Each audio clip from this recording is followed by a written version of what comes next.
Adverb. ठीक है, आज जो है जो टॉपिक है वो है एडवर्ब।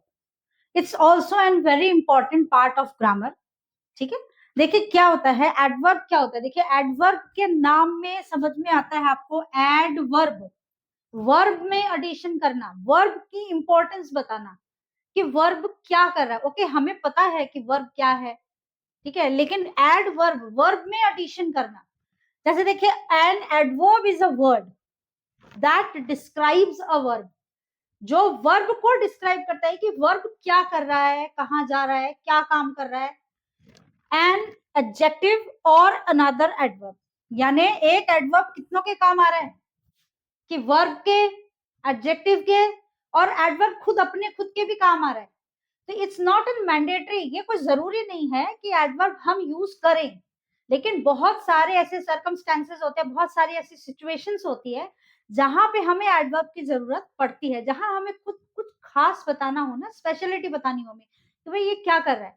ओके, हम कहते हैं कि रीता सिंग्स, रीता गाती है, लेकिन रीता सिंग्स स्वीटली, जहां मैंने उसमें स्वीटली ऐड कर दिया, यहां तक तो हमें पता था रीता सिंग्स, रीता गाना गाती है, लेकिन स्वीटली ऐड करना क्या होता है, वो एक मैंने अलग से एडिशन कर दिया वो कि भाई वो बहुत मीठा गाती है। देखिए ये हम कह सकते हैं, और इसके अलावा एक शॉर्ट नोट भी है कि इट एड मोर इंफॉर्मेशन। ये भी एडवर्ब का डेफिनेशन है, but it's a short definition कि क्या करता है। देखिए एडवर्ब ये अबाउट इंफॉर्मेशन ऐड करता है, किसके लिए, वर्ब के लिए, एडजेक्टिव के लिए एंड खुद खुद के लिए, एडवर्ब के लिए। ठीक है, जैसे देखिए ये जो एडवर्ब्स के कुछ यूज है, देखिए बहुत सारे यूज है, बट ये जो है ये बहुत मोस्ट कॉमनली है, मतलब बहुत कॉमन है ये, कि देखिए how, where, when and how often. Often जो वर्ड है, देखिए इसको कई लोग प्रोनाउंस करते हैं ऑफ्टन, कई इसको प्रोनाउंस करते हैं ऑफन, लेकिन इसका एक्चुअल में इंडिया में ब्रिटिश लैंग्वेज के हिसाब से हम ऑफन ही यूज करेंगे इसको। देखिए हाउ मतलब कैसे, कोई भी सेंटेंस, कोई भी स्पीच या कोई भी कॉन्वर्सेशन कहाँ, कब, कैसे, कितना, इसके बिना कंप्लीट नहीं होता है। आई थिंक मेरे सोच में तो नहीं है कि भाई ये कंप्लीट होता है। ठीक है, हम किसी को भी पूछते अरे तुम यहाँ कैसे आए, तो कैसे तो आएगा ही, तुम यहाँ कब आए, कब भी आएगा। तो ये जो कॉन्वर्सेशन है ना, ये इन वर्ड्स के बिना नहीं होता। देखिए कैसे को, देखिए मैंने इनको थोड़ा डिफाइन कर दिया है, कैटेगरी बना दिया मैंने। देखिए जैसे मैनर, मैनर मतलब कैसे, भाई कोई चीज कैसे हो रही है। फिर मैंने लगा दिया प्लेस, प्लेस मतलब जगह, कि तुम कहाँ के हो, कब आओगे, यहाँ कितनी बजे पहुंचोगे, कब का भी मैंने बता दिया। फ्रीक्वेंसी मतलब कितनी बार, एक बार करोगे, दो बार, या इन्फिनिटी, या कितनी बार करोगे। तो ये जो है ये मैंने डिवीजन कर दिया, इसको ही मैं एनलार्ज करके डिफाइन करूंगी। फर्स्ट है देखिए मैनर, जैसे कि मैंने आपको बताया था मैनर कहाँ आता है, कैसे। हाउ, तो कोई भी चीज हो, जैसे हैप्पीली, ये चीज क्या होता है, तुम कैसे रहते हो, खुश। How do you live happily, तो ये क्या है, कैसे। हैप्पीली, केयरफुली, सैडली, नाइसली, बहुत सारे वर्ड्स हैं, बहुत सारे वर्ड्स हैं, अनलिमिटेड। जैसे कि देखिए एग्जांपल है यहाँ पे, he was happily married with 2 children, वो खुश है, अब शादीशुदा जिंदगी उसकी अच्छी है अपने 2 बच्चों के साथ। लिसन टू मी केयरफुली, मेरी बात ध्यान से सुनो। तो ये चीज क्या है, देखिए लिसन टू मी, इतना भी अगर हम कहेंगे इसको छोड़ देंगे, तो लिसन टू मी अगर मैं कहती हूँ तो उसमें समझ में आता है कि भाई मेरी बात सुनो। लेकिन जहां मैंने केयरफुली लगा दिया, तो ये क्या है, एडवर्ब है, ये इसकी बात, लिसन, लिसन को केयरफुली क्या कर रहा है, जोर दे रहा है कि मेरी बात सुनो, ठीक है समझ गए हम, सुनना, लेकिन गौर से सुनो।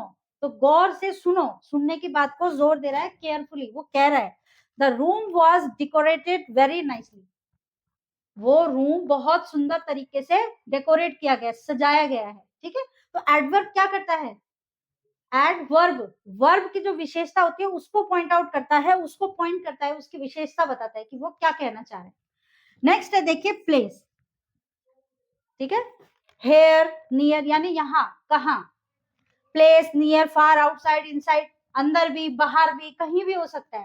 ठीक है, जैसे कि देखिए मैं किसी को कहती हूँ प्लीज कम, इनको छोड़ दें, प्लीज कम, मैं किसी को बुला रही हूँ, आओ भाई इधर आओ प्लीज आप, लेकिन जहां मैंने इनसाइड बोल दिया, जहां ये इनसाइड लग गया, तो इसने क्या किया है, प्लीज कम इनसाइड, मतलब वो क्या बता रहा है कि प्लीज आप अंदर आए। इनसाइड कहाँ यूज होता है, जहां हम किसी चीज के अंदर हो, किसी रूम के, या कोई बाहर अगर कोई डाइनिंग रूम हो, किचन हो, गार्डन हो, तो उसमें हम यहाँ कह सकते हैं कि कम इनसाइड, गार्डन नहीं बट चार दीवारी के अंदर। It's raining outside, it's raining ये भी बोल सकते हैं हम, इससे हमें समझ में आता है कि बारिश हो रही है। लेकिन जहां मैंने ये लगा दिया इट्स रेनिंग आउटसाइड, मतलब बाहर बारिश हो रही है। Come and sit here with me, come इधर आओ और मेरे पास बैठो। तो इन सेंटेंसेस से आपको समझ में आ रहा होगा कि भाई ये किस चीज की विशेषता कैसे बता रहा है। देखिए बहुत सारी वोकेबुलरी बहुत बड़ी है, उसको स्क्रीन पे यहाँ बोर्ड पे लाना बहुत मुश्किल है। तो ये वर्ड्स जहाँ पे happily, carefully, sadly, nicely, bravely, वहां उन जैसे वर्ड्स को देखते ही आप समझ जाए कि ये एडवर्ब्स हैं। ओके, सो नेक्स्ट है नंबर 3, देखिए टाइम। टाइम मतलब कब, ठीक है। जैसे कि देखिए कोई भी चीज होती है, हम कुछ भी बात करते हैं कि भाई क्या तुम मुझे कल मिलोगे, will you meet me tomorrow, today, tomorrow, yesterday, soon, later, tonight, ये जो सारे वर्ड्स हैं जो हमें ये बताते हैं कि टाइम, जो हमें ये बताते हैं हम किस समय किस टाइम पे मिलेंगे या किस टाइम पे क्या काम होगा, उसको हम एडवर्ब में लेंगे उस वर्ड को। जैसे कि देखिए इट्स कोल्ड, सिर्फ इतना बोलेंगे तो समझ में आता है कि भाई बहुत ठंड है, लेकिन जब यहाँ टू नाइट लग गया तो आज की रात बहुत ठंड है, ऐसे हो जाएगा, ये सेंटेंस पूरा चेंज हो जाएगा। देखिए मैंने आपको बताया है कि एडवर्ब जो है वो मैंडेटरी नहीं है, ऐसा नहीं कहेंगे कि एडवर्ब के बिना सेंटेंस कंप्लीट नहीं होता, बट इन सच सिचुएशन, किसी किसी सिचुएशन में कई कई सर्कमस्टेंसेस ऐसे होते हैं कि जहां हमें इसको यूज करना होता है। अगर हम इट्स कोल्ड बोलेंगे तो समझ जाएंगे कि भाई ठीक है, लेकिन इससे ये नहीं समझ में आएगा कि टाइमिंग क्या है, वो टाइमिंग बताने के लिए हमें एडवर्ब की जरूरत पड़ती है। जैसे कि टुडे इज संडे, आज संडे है, ठीक है। सी यू लेटर, हम ये कहेंगे सी यू, चलिए मिलते हैं। लेटर जब मैंने ऐड कर दिया, बाद में मिलते हैं। फोर्थ है देखिए फ्रीक्वेंसी। फ्रीक्वेंसी का मतलब देखिए जैसे डेली, रेयरली, हार्डली, कभी कभी, इस तरीके के जो वर्ड्स होते हैं ना उसको बोलते हैं फ्रीक्वेंसी, ठीक है। जैसे कि देखिए ही एक्सरसाइजेस, से हमें पता चलता है वो एक्सरसाइज करता है, लेकिन डेली, यहाँ डेली ऐड हो गया इस सेंटेंस में, तो क्या बन गया ये, ही एक्सरसाइजेस डेली, वो रोज एक्सरसाइज करता है, यहाँ रोज जुड़ गया, यहाँ डेली ऐड हो गया इसमें। she rarely talks about her past, rarely मतलब बहुत कम, she rarely वो बहुत कम अपने पास्ट के बारे में बात करना पसंद करती है। जैसे क्या होता है कि कई बार पास्ट में कुछ ऐसे इंसिडेंट या एक्सीडेंट होते हैं जिनके बारे में बात हम नहीं करना चाहते, तो कभी कभी रेयरली हम उस बात को बात करते हैं, लेकिन इस सेंटेंस के अनुसार क्या है कि भाई शी रेयरली टॉक्स, वो बहुत कम अपने पास्ट के बारे में बात करती है। आई हार्डली नो यू, मैं शायद ही आपको जानता हूं, मतलब मुझे कंफर्म नहीं है कि मैं आपको जानता हूं। आई हार्डली, तो इस तरीके के जो वर्ड्स आते हैं ना, ये आपको एडवर्ब की निशानी है, ये आपको एडवर्ब दिखाता है कि ये एडवर्ब्स है, these word are called adverb. देखिए उसके नाम में ही ये चीज है, एडवर्ब, वर्ब में वर्ब को मॉडिफाई करना। सो गाइस ये वीडियो आपको कैसे लगी कमेंट सेक्शन में जरूर बताना, और अगर वीडियो आपको अच्छी लगी हो तो प्लीज लाइक, शेयर और चैनल को सब्सक्राइब करना ना भूलें। मिलते हैं नेक्स्ट वीडियो में, बाय।